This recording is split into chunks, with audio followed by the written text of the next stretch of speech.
Redfin is predicting some pretty big changes in 2024 and says 2024 will be the year home buyers finally catch a break. Home prices are falling, new listings are rising, and a lot of new construction. So much to the point that even I'm a little bit scared for the housing market right now. Listings will rise, prices and rates will fall. This is going to be one of the best years for real estate, 2024. But there's going to be a few factors that we're going to be talking about in this video. But overall, Redfin, I read the report. It seems pretty legit, and I don't really doubt them. I think high rates and also very high home prices have stayed for a very long time. And there's already a lot of evidence and future predictions and catalysts that will send the housing prices down even further for 2024. So Redfin basically admits that a lot of the landlords who bought prices at very high prices are pretty much screwed. We're seeing a massive Airbnb foreclosure, and we're also getting new construction that's higher than ever before. Like, we're at a multi-decade high in terms of new construction. So let's go into what Redfin is saying. So number one, new construction makes up a massive share of the new inventory. So at first, if you look at the pending homes, right? Homes that become under contract and people are buying. At first, it's usually about 10%. Historically, it's like 5 to 7% of all homes sold are new homes, with over 90% being used secondhand homes. But new construction is so high, and new construction companies are offering great incentives like lower rates if you buy from them. So this is causing a massive new construction boom. And plus, most of the developers borrowed money during 0% interest rates, and many of them are just finishing up their massive suburban communities. Guess what? New construction is making up 30 to 40% of the inventory, and many of these homes are being sold like crazy.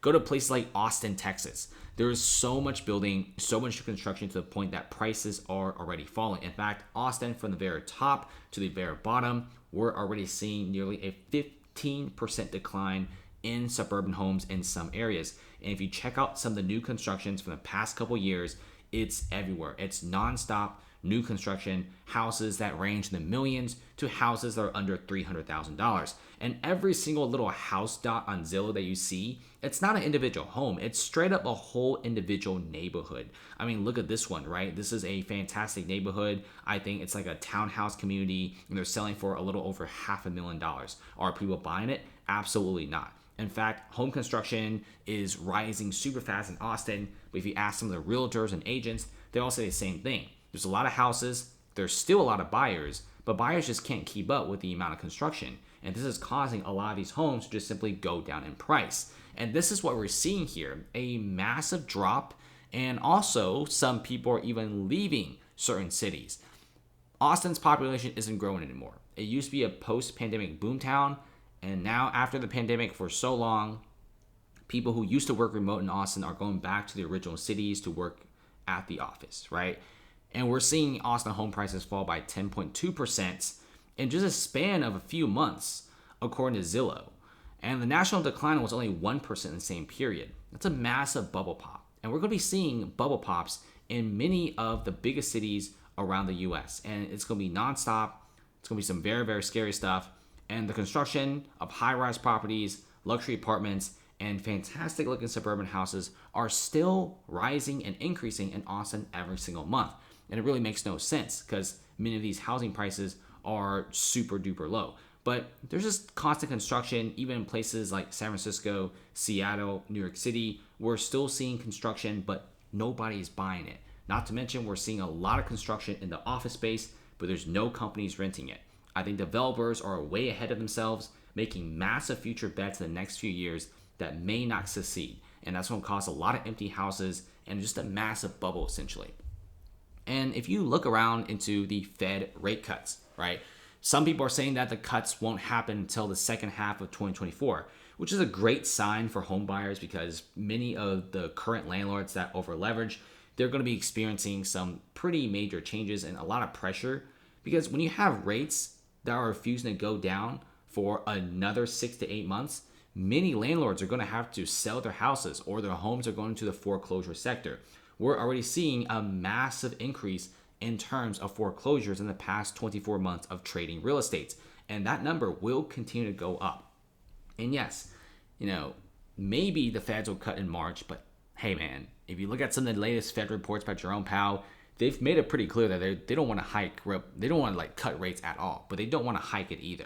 So we could be seeing a high rate situation for most likely the next 10 months. That's just my personal opinion, given how hawkish the Feds are recently. And another big thing that's going to be fueling the massive construction boom that will cause housing prices to go down and home buyers to catch a break is another thing is lumber, right? The reason why we're seeing so much crazy construction is because lumber prices are crazy cheap. If you check out lumber prices in 2021 January, that was also when housing was extremely expensive. I could kind of say that was the peak.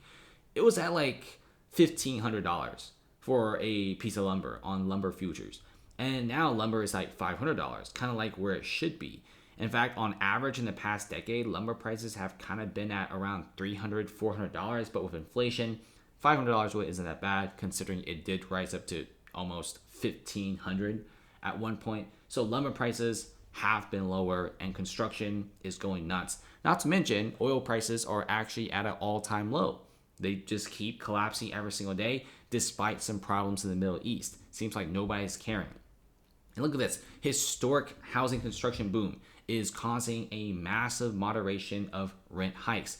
Rent hikes no longer exist. In fact, many cities are offering people amazing concessions.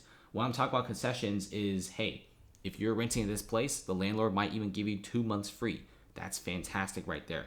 Look at the amount of construction. It is nonstop, especially places like Texas, Utah, and also Florida. Just building all day long, especially Texas, right? This is why a lot of cities in Texas, whereas prices used to rise up a lot, like Austin, Dallas, Houston, now the bubble's popping. And I think 2024 is going to get even worse with housing prices dropping even lower. So for all the peeps out there who are wanting to buy a house, who really, really want to get a property, just wait a little bit, be a little patient, and chances are you're probably going to cop a house at a very, very good price. If you're a renter, ask around. Chances are your city probably has a lot of big landlords that are offering 1 and 2 month free rent concessions just for you renting there. Concessions in many states and many cities in the US are rising. In places like Utah, where there's record amounts of construction, we're actually seeing landlords offering amazing stuff like free gift cards, discounted parking, even free parking in some cases, and even a couple months free rent.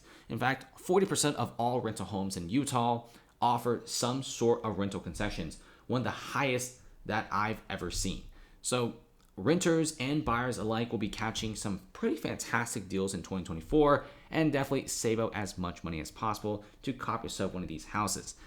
Overall, I think real estate prices will continue to go up in the next few decades, but for now, it's going to go down. Buyers will finally catch a break. This is going to be the latest Redfin report, which is super interesting in my opinion. So thanks for watching, guys. Comment below, like, comment, and subscribe for more.